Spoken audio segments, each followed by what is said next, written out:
বিএনপির কেন্দ্রীয় নির্বাহী কমিটির সদস্য ও কিশোরগঞ্জের বাজিতপুর উপজেলা বিএনপির আহ্বায়ক শেখ মুজিবুর রহমান ইকবাল বলেছেন, অত্যাচারে অতিষ্ঠ হয়ে স্বৈরাচার সরকারকে দেশছাড়া করেছে ছাত্র জনতা।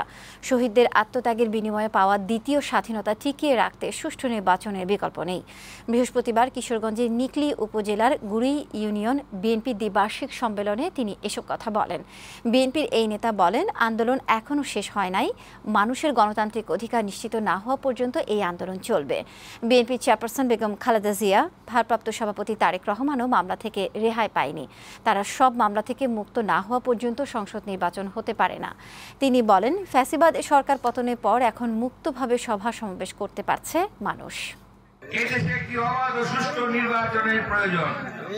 মানুষের গণতান্ত্রিক অধিকার, মানুষের মুখের ভাষা, মানুষের স্বাধীনতার প্রয়োজন।